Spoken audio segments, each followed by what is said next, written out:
It is off-season losers time here at Daily Faceoff. Things are quieting down. Earlier, I took a look at some winners, and now we're taking a look at who fumbled the bag so far in this NHL offseason. Let's start with the Calgary Flames. Heading into this summer, Craig Conroy said, listen, if guys aren't going to commit and re-sign here, I'm going to move them out. And that led to people saying Backlund could go, Lindholm could go, Hanifin could go, Toffoli could go. They'll get this massive haul of future assets and kind of retool on the fly in Calgary.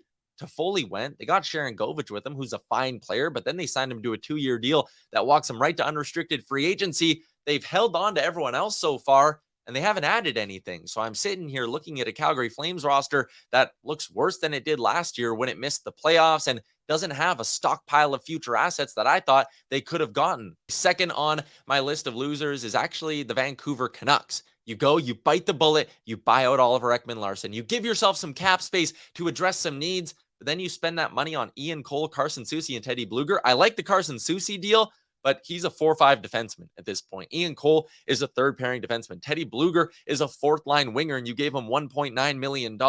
It was really just vintage Vancouver Canucks cap management. You bite the bullet, move out salary, and then you just don't do anything impactful. I don't see this Canucks team being a Stanley Cup contender next year. I don't see this Canucks team being a playoff contender next year. They did not do enough in the offseason. And for my third loser, we are going to head out to the Eastern Conference. My third loser, I am going with the Washington Capitals. They missed the playoffs by 12 points last year. And the only thing you go at is Joel Edmondson, a defenseman, a veteran D-man whose best days are behind him and who's struggled with injuries. That's it. That's the only move. Now, I like the fact that they got the Canadians to keep some money, so he's only $1.75 million. The point isn't really about Edmondson. It's about the fact that he's the only piece you added. You look at that forward group, largely the same. They weren't good enough last year. Why would they be good enough now suddenly next season as well? Ovi's going for the goal record. That's a great story. But Brian McClellan needs to be trying to keep that competitive window open in Washington, and I don't see enough there. I don't think they'll be a playoff team next year, and it's because they didn't do enough